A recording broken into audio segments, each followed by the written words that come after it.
좀 쉬셨습니까? 이제 9강 두 번째 시간이죠. 이 시간에는 여러분과 함께 한국의 문화유산에 대한 이야기를 전반적으로 좀 해볼까 합니다. 그래서 한국의 세계 문화유산으로 등재되어 있는 것들이 무엇이 있는지 쭉 한번 살펴보고요. 그것이 그 한국의 세계 문화유산으로 등재되어 있는 것과 한국의 문화유산에 대한 여러분들이 이해를 바탕으로 향후에 이제 여러분들이 어떠한 유적지 답사가 있지 않습니까? 거기에서 제가 말씀드렸던 그런 것들을 좀 찾아보시고 그곳에 가가지고 유적지 답사를 통해서 어떤 한국 문화 전반에 대한 이해도를 높이는 것이 필요하다고 봅니다. 그리고 제가 준비한 그 세 번째 시간 동영상 역시 한국 문화유산과 관계된 거기 때문에 그 문화유산과 관계된 동영상을 두 편 정도가 있는데요. 그걸 좀 시청해 보신다면 아무래도 이제 그 한국 문화유산에 대한 이해가 좀 더 높아지지 않을까라는 생각이 좀 듭니다. 자, 그래서 한국의 문화유산을 보면 문화유산의 개념이라는 게 있죠. 그래서 문화유산이라는 것은 어떤 인간 활동의 소산으로서 눈에 보이는 물질적인 표현뿐만 아니라 구전, 음악, 인종학적 유산, 그 다음에 민속, 그 다음에 법, 습관, 생활 양식 등 어떤 인종적 또는 국민적 체질의 본질을 표현하는 모든 것들을 포괄적으로 보존할 만한 가치가 있는 것을 문화유산이다. 이렇게 정의할 수 있을 겁니다.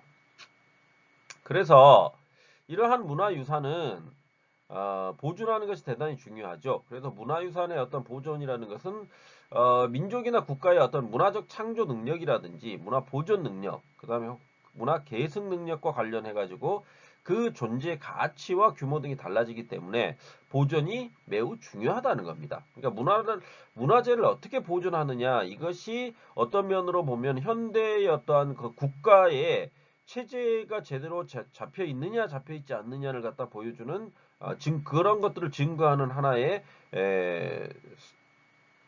대표적인 그런 거라고 할 수가 있는 거죠. 그러니까 얼마만큼 문화재가 잘 보존되어 있느냐라는 것이 그 국가의 어떤 문화적 척도, 그 문화가 어느 정도 발달되어 있느냐를 보여주는 그러한 대표적인 것이 된다라고 이해를 하고 가시면 될 것 같습니다. 그래서 왜 그러냐면 아무래도 이제 문화재라는 게 관광 상품으로서도 굉장한 그러니까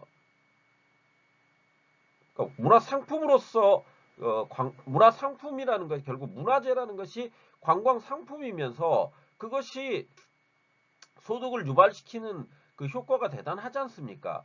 그 관광 관련 산업이라든지 뭐 그다음에 문화재를 통한 관광 관련 산업이라는 게 어떻게 보면은 국가가 이제 돈을 벌어들이는데 굉장히 많은 영향을 하게 되고 어 어떤 면으로 보면은 그 관광 산업을 국가의 중점 사업으로 해가지고 어 제대로 된 관광 산업을 만들어내려고 노력하는 국가들이 상당히 많습니다. 대한민국 같은 경우에도 지금 그 관광 산업에 굉장히 역점을 두고 있는 측면이 있습니다. 그래서 각 지방자치단체별로 자신들이 가지고 있는 어떠한 문화적 코드들을 관광 상품으로 만들어 가지고 그러니까 축제 형태로 많이 하고 있죠. 그래서 무슨 지방의 축제다 그런 것은 이제 일종의 문화 상품이죠. 문화 상품을 관광 산업과 연계해 가지고 만들어낸 그런 케이스라고 볼 수가 있을 겁니다. 그래서 이제 본격적으로 한국의 어떤 문화유산이라는 게 뭐가 있느냐 그 현황을 좀 살펴보시면요. 한국의 세계유산은 먼저 세계유산에 대해서 한번 이야기를 해봅시다. 세계유산이라는 것은 유네스코가 1972년에 지정했죠. 그래서 세계 문화 및 자연유산 보호 협약에 따라서 지정한 유산을 의미합니다. 그래서 전 인류가 공동으로 보존하고 후손들에게 전수해야 할 세계적으로 매우 중요한 가치를 가진 유산이 뭐냐. 그래서 이것들을 지정해가지고 각 국가들이 보호하게끔 만들어 놓고 있죠. 그래서 거기에 해당되는 것을 보면 문화유산과 자연유산, 복합유산 이런 것들이 있습니다. 그래서 한국의 유네스코 세계유산은 총 12건이 있는데요. 그 중에 첫 번째가 이제 석굴암 및 불국사. 아까 석굴암에 대해서는 제가 말씀드렸지 않습니까? 잠깐. 그러니까 그 석굴암이 경주에 있습니다. 그리고 그 불국사도 경주에 있습니다. 그러니까 여러분들의 경주를 한번 가보라고 하는 게 불국사에 가면 또 석가탑과 다보탑이 있거든요. 그 석가탑과 다보탑이 어떠한 그 한국 석탑 건축물의 어떤 정수를 보여주는 굉장히 아름다운 탑입니다. 그 탑과 더불어서 이제 그 불국사를 올라가는 그 계단이 여러분들이 사진에서 많이 봤을 겁니다. 사진에서 굉장히 많이 나오는 거거든요. 그래서 그 불국사가 있고요. 그다음에 석굴암 이것이 이제 세계 유네스코 세계 유산으로 등재가 됐다라는 거죠. 95년에. 해인사의 장경 판전이라는 것은 합천 해인사, 합천에 있는 해인사라는 절에 가면 대장경이 있습니다. 대장경 판전이 있는데요. 이 대장경이라는 것은 고려 시대 때 그 불교의 힘으로 그 몽고가 이제 몽고 침투 들어오지 않습니까? 그걸 불교의 힘으로 막아내 보자 해가지고 무구정강 대다란이경이라는 것을 갖다가 목판 인쇄물로 만들어내거든요. 그게 이제 장경 판전이라 그래가지고 해인사에 가면 있습니다. 합천 해인사에 가게 되면. 그러니까 그 쉽게 얘기하면 나무에다가 그 다란이 경이라는 경전을 막 조각을 했죠. 조각을 해가지고 그게 이렇게 찍어내면은 판형을 찍어내면은 그것이 바로 이제 책이 되게끔 만들어냈던 그 판형이 이제 장경 판전이 해인사에 보관되어 있습니다. 그게 이제 세계 유산으로 등재가 된 거죠. 그래서 다음으로 이제 종묘 종묘 사직에 대해서는 제가 앞서 말씀드렸죠. 그래서 그 종묘라는 것을 서울에 가면 서울 종묘 있죠. 서울 종묘에 가셔서 그 종묘를 한번 둘러보시는 것도 괜찮습니다. 그러니까 종묘라는 지역 아예 그 지역이 있지 않습니까? 거기에 가셔가지고 종묘 그 건물이거든요. 건물 안에 들어가가지고 종묘가 이런 것이 종묘구나라고 이해를 하고 가시면 될 것 같습니다. 다음으로 이제 창덕궁이 있죠. 창덕궁. 굉장히 아름답죠. 창덕궁 후원은 특히 그 여러분들 이제 TV 같은 데 많이 드라마 같은 데서 많이 나왔던 것들이죠. 창덕궁 후원. 굉장히 아름답습니다. 그다음에 수원의 화성.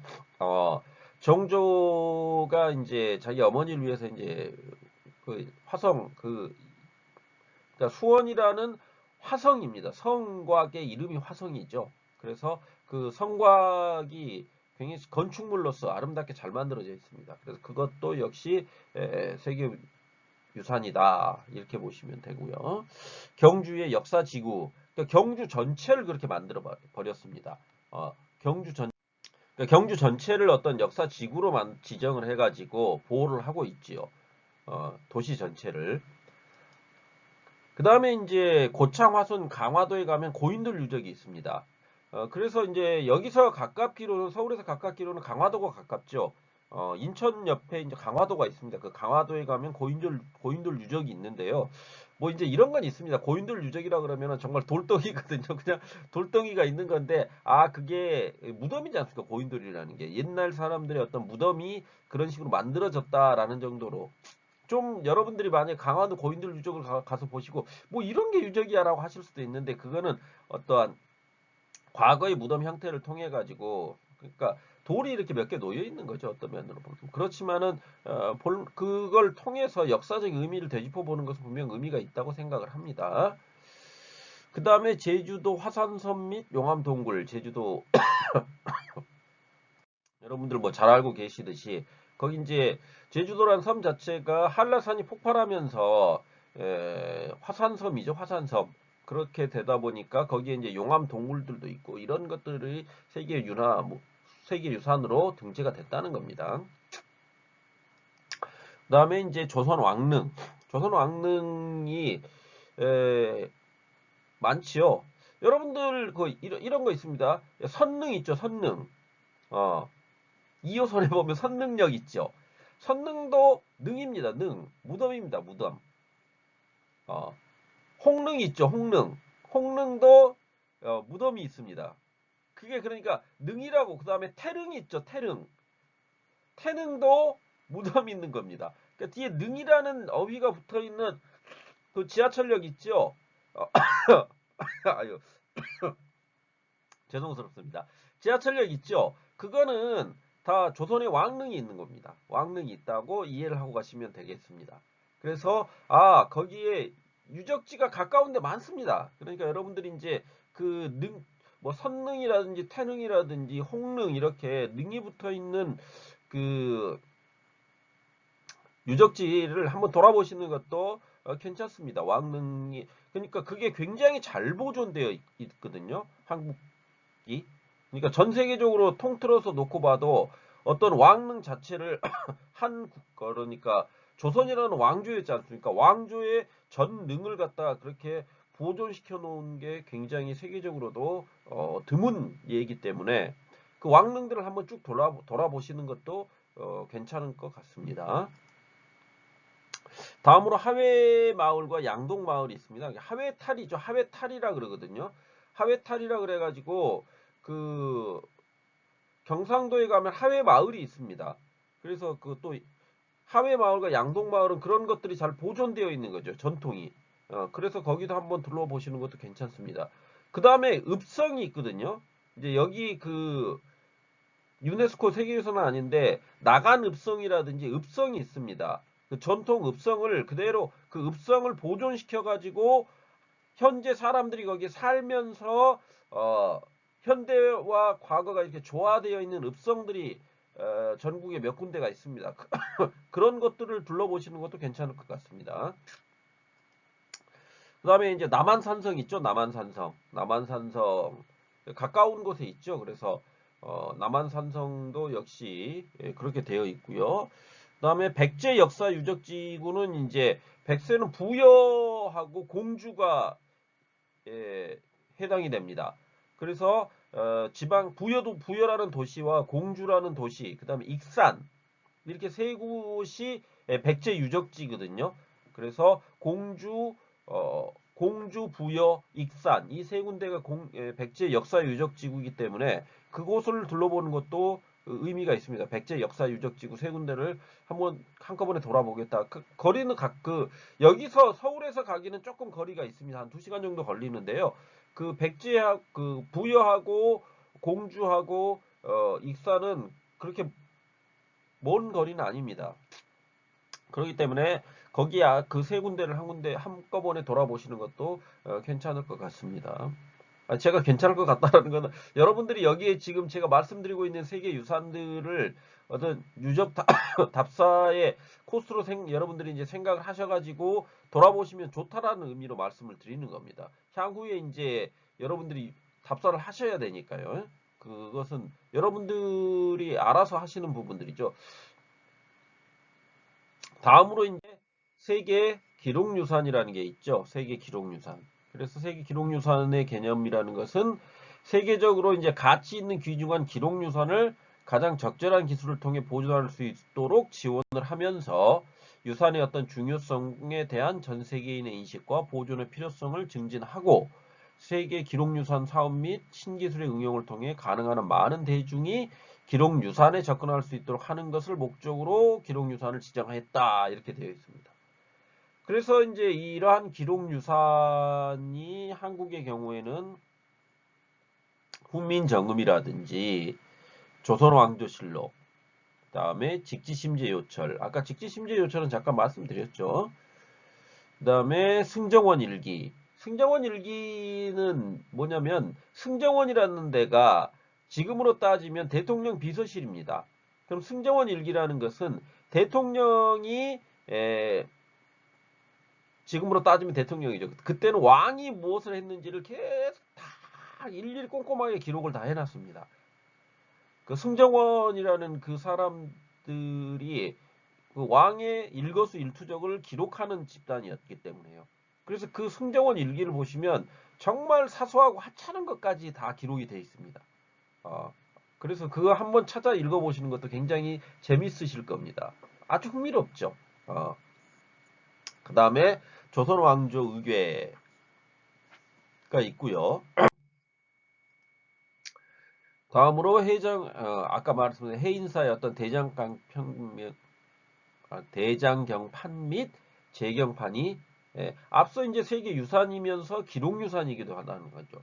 세계 유산이라는 것은 그러니까 대장경이 그렇게 목판 형태로 보존되어 있는 그 장소가 기록 유산인 거고 아니 세계 유산인 거고요. 이 그 기록물로서는 그 기록 유산으로서는 대장경 판본이 기록 유산으로서 의미가 있다라는 겁니다.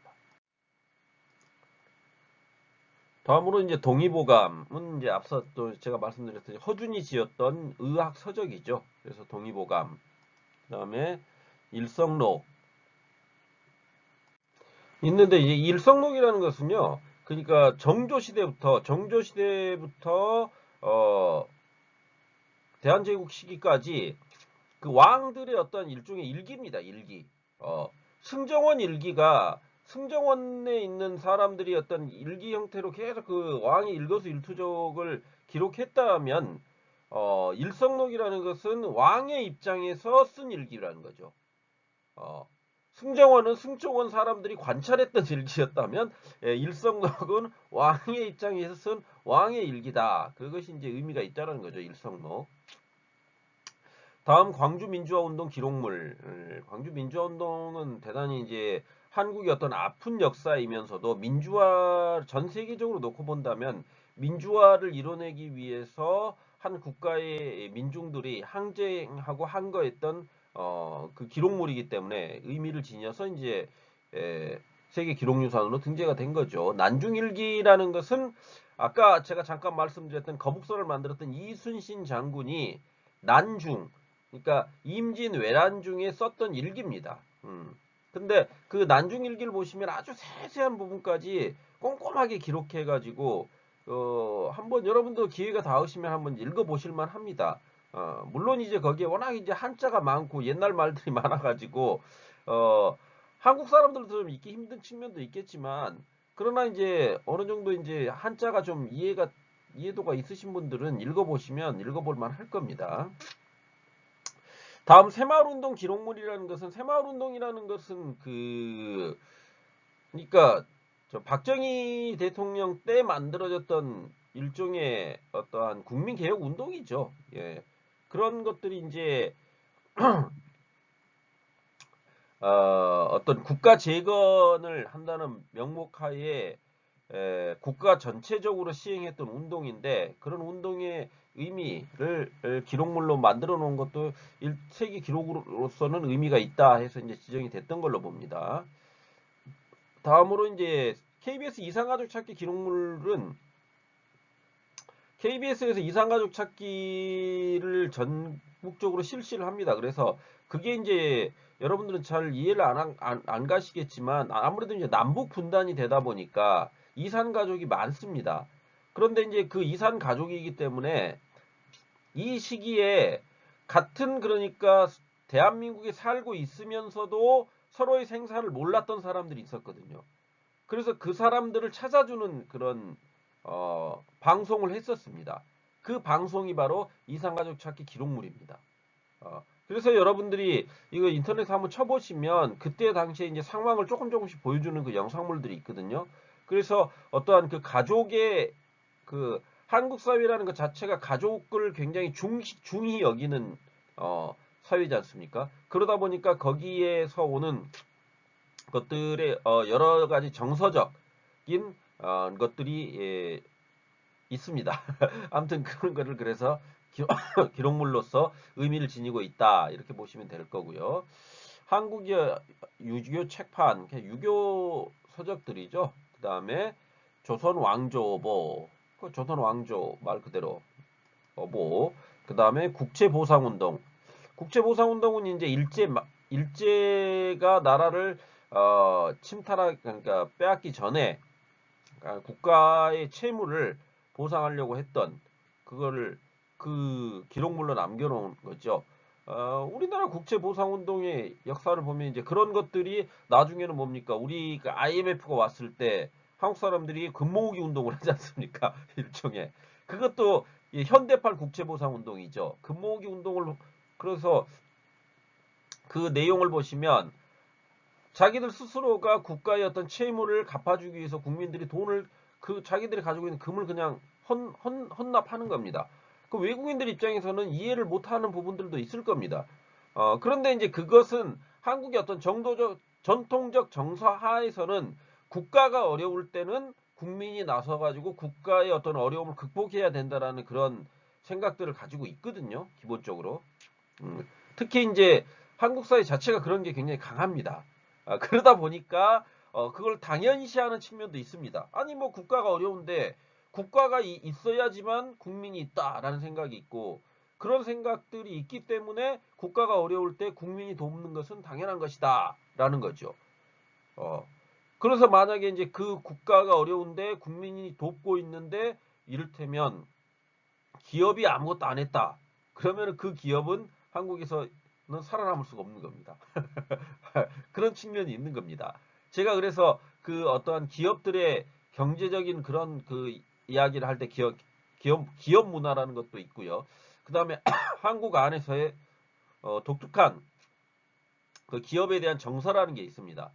그래서 한국민들에게 있어서 기업이라는 것은 언제나 자기들이 받은 만큼 국민들에게 돌려줘야 되고 이를테면 국가의 어떤 어려움이 닥쳤을 때는 기업도 앞장서서 같이 도와야 된다라는 생각들을 가지고 있다라는 거죠.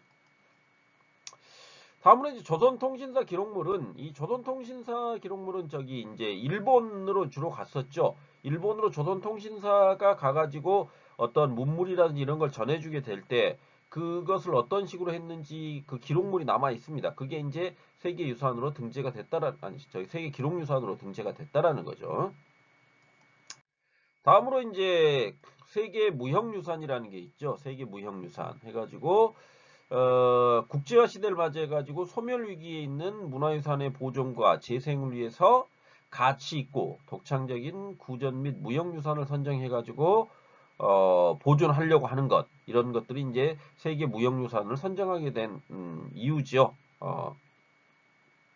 그래서 한국의 어떠한 세계 유네스코 인류 무형유산으로 등재가 된 건 19건이 있죠. 그래서 종묘 제례악. 아까 이제 종묘라는 게 있었다 그랬지 않습니까? 그럼 종묘라는 것은 제사를 지내는 곳이거든요. 그러면 그 제사를 지낼 때 제례악이기 때문에 어떤 식으로 어떤 복장을 갖추고 어떤 순서에 의해 가지고 제례를 지내는지 그것을 하는 게 이제 인류 무형유산으로 등재가 됐다는 겁니다. 다음 판소리. 한국의 전통적인 어떠한 노래죠. 노래를 부르는 형태죠. 판소리가. 다음으로 강릉 단오제. 그러니까 단오에 대해서는 그때 제가 세시풍속을 이야기하면서 여러분들에게 잠깐 말씀을 드렸을 겁니다. 그 단오에 이제 뭐 이를테면 창포물에 머리를 감고 그네를 띄고 막 이런 것들이 있었지 않습니까? 그거를 강릉에서 단오제라고 해가지고 어떠한 그 축제의 형태로 계속 지속해서 지금까지 하고 있다라는 거죠. 그게 이제 세계 인류 무형유산으로 등재가 됐다는 겁니다. 그다음에 강강술래는 이것도 잠깐 말씀드렸을 건데 그 임진왜란 때를 제가 말씀드렸죠. 그 강강술래를 하면서 마치 외구에게 그러니까 그 여성들이 이렇게 손을 잡고 빙글빙글빙글 도는 그런 놀이거든요. 강강술래라는 게. 그럼 그 빙글빙글 도는 놀이이기 때문에 그 여성들이 등 위에다 이렇게 등을 가지고 밤에 이렇게 계속 도는 겁니다. 계속 돌기 때문에 멀리서 외구들이 봤을 때는 그 빙빙빙 도는 것이 굉장히 많은 군사처럼 보였던 겁니다. 그런 걸 통해 가지고 한국의 군사가 굉장히 많다는 것을 보여줬던 그런 이야기가 있습니다. 그런 것들이 같이 이제 되는 놀이가 이제 강강술래죠. 강강술래라는 겁니다. 그런 놀이가 있다라는 겁니다. 세시풍속 안에. 다음으로 이제 남사당 놀이는 남사당 놀이패라는 게 있습니다. 남사당 놀이패가 있어가지고 한국의 전통 악기라고 할 수 있는 뭐 꽹과리, 징 이런 것들로 해가지고 남사당들이 그 노는 겁니다. 그러니까 자기들이 노는 걸 보여주는 거죠. 그 남사당 놀이패에 남사당 놀이라는 것이 있다라는 거죠. 그게 이제 세계 기록 무역 유산으로 등재가 됐다는 겁니다. 다음 영산제가 있는데요.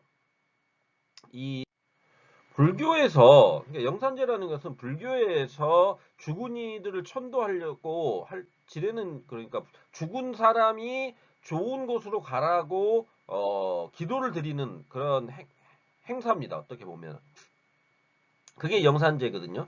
그것이 이제 한국 사회 안에서 전통적으로 이렇게 내려왔던 것을 갖다가 문화유산으로 지정을 했다는 거죠. 그 다음에 제주 칠머리 당영 등굿, 그러니까 제주 칠머리 당영 등굿이라 그래가지고 굿입니다. 굿. 제추가 아니고 제주입니다. 잘못 쳤네요. 제주 칠머리 당영 등굿입니다. 굿이라는 것은 한국의 무속신앙이 있죠. 무속신앙 안에서 무당이 접신의 과정에서 굿을 하게 되죠. 그것이 이제 것 중에 하나가 이제 칠머리 당형 등굿입니다. 그런 것들이 있다라고 이해를 하고 가시면 될 것 같습니다. 다음으로 이제 처용무가 있고요. 처용무라는 것은 처용이라는 게 처용설화가 있거든요. 처용설화라는 것은 뭐라고 해야 됩니까? 여러분들 내용을 한번 찾아서 읽어보십시오. 여기서 그러니까 이런 거죠. 처형이라는 인물이 있었는데 자기 부인이 어느 날 가봤더니 다른 귀신하고 역신하고 자고 있더라는 겁니다. 그러니까 그걸 보고 처형이 용서해가지고 내가 갈 때는 2다리였는데 나중에 봤더니 4다리가 됐더라 해가지고 그러면서 용서를 해줍니다. 그렇게 되니까 그 다음부터는 그 역신이 처용이 얼굴 형상을 한 그것이 밖에 붙어 있으면 안 온다라는 그러한 것들이 있어가지고 그것이 이제 하나의 설화가 되었다라는 거거든요. 그 처용 설화를 처용무거든요. 그러니까 무용의 형태로 만들어 놓은 게 처용무입니다. 아시겠죠? 그 다음에 가곡이라는 것은 이제 가곡이죠. 노래죠. 노래 형태고. 그 다음에 대목장이나 목수입니다. 목수인데 대죠. 앞에 대가 붙었죠. 그래서 대목장은 큰 목수입니다. 큰 목수라는 것은 나무를 통해 가지고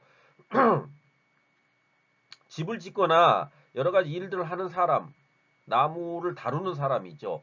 그래서 집 짓는 사람들이 이제 목수라고 보통 이야기를 합니다. 집 짓는 사람들. 거기서 이제 대목장은 큰 집을 지어야 되죠. 그럼 큰 집을 짓는다는 것은 다른 말로 바꾸면 이래 궁궐을 짓거나 이런 거죠. 궁궐을 짓거나 그러니까 국가의 어떤 큰 집들을 지을 때 대목장들. 아유 죄송합니다. 오늘 왜 이렇게 자꾸 기침이 나오는지 모르겠네요. 아유 코로나는 아닙니다, 여러분. 그래서 그 대목장들이 있는데요. 그 대목장들이 그 큰 목수라는 거죠. 그런 그 큰 목수인 대목장들 역시 인류 문화유산으로 등재가 돼 있다라는 거죠. 왜 그러냐면 그 목수들이 큰 목수들이 그러니까 집을 지을 때 음양오행을 다 따져가면서 집을 짓거든요. 그런 것들이 하나의 그러니까 인류가 간직하고 가야 할 유산이다라고 생각을 하게 됐다는 겁니다. 다음으로 매사냥이 있습니다. 매사냥은 말 그대로 날아다니는 매죠. 독수리 말고 매라는 그 조류의 종류죠. 그래서 그 매를 통해 가지고 사냥을 하는 겁니다. 그 매들이 사냥하는 그걸 갖다가 그 매사냥 그 독특한 그 한국말에 또 매사냥이 있습니다. 그건 뭐 찾아보시면 이해를 하실 수 있을 겁니다. 다음으로 이제 태권은 한국의 전통 무예입니다. 한국의 전통 무예. 그래서 태권도하고는 또 다릅니다. 태권도와는 다르고 태권은 훨씬 더 동작이 부드럽습니다. 부드러움을 추구하는 거죠. 그래서 뭐 우리가 이크에크라 그래가지고 뭐 그런 것들이 있곤 한데요.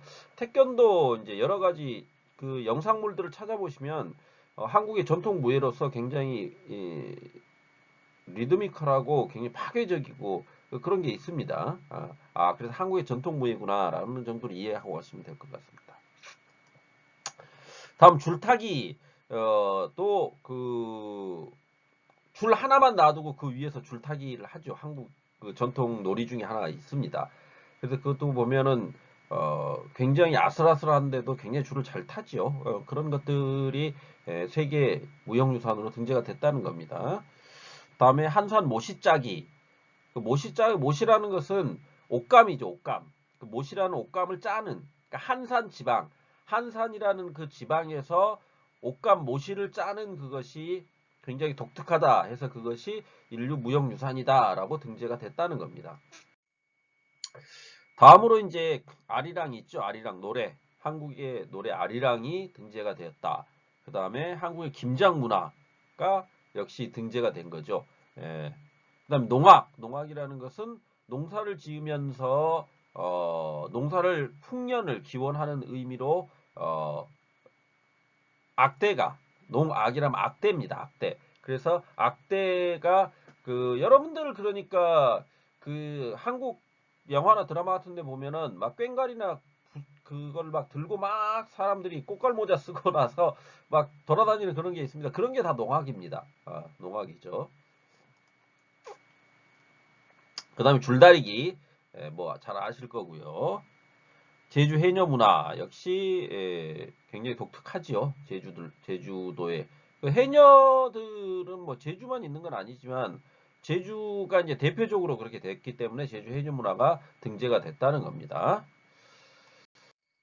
자, 마지막으로 우리가 이제 한국의 문화재 현황을 좀 살펴봅시다. 한국의 문화재 현황.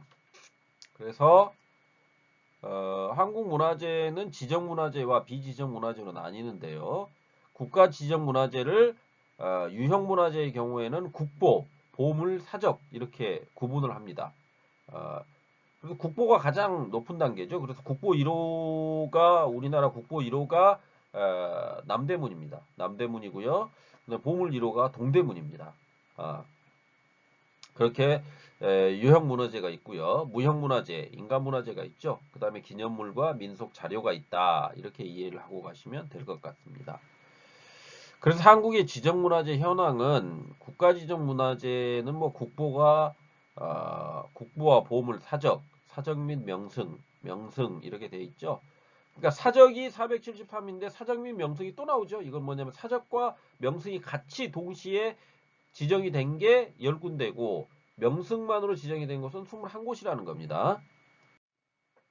그다음에 이제 천연기념물은 그러니까 보존해야 되는 이를테면 새 같은 것들 보존해야 되는데 보존해야 할 새 그러면 그게 천연기념물로 지정이 되는 겁니다. 그래서 그걸 함부로 잡을 수가 없습니다.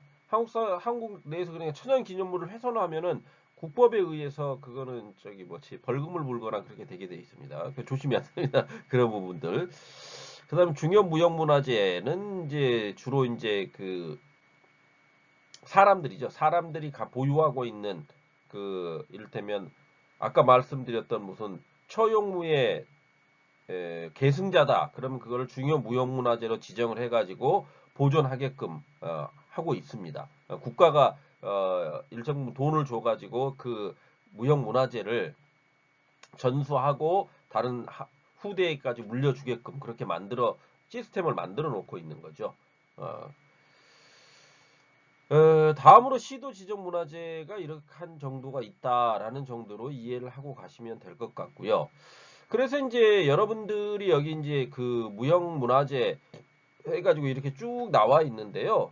여러분들이 이제 앞서 이제 세계 무형 유산이라든지 세계 유산 이야기를 제가 쭉 말씀드렸고, 그 다음에 이제 거기 안에 어떤 문화재들이 있는지를 이야기를 드렸으니까 또 추후에 제가 이제 올려드린 그 영상이 한 편은 올려드릴 거고 한 편은 이제 올릴 수가 없으니까 여러분들이 찾아서 보시면 되는데요.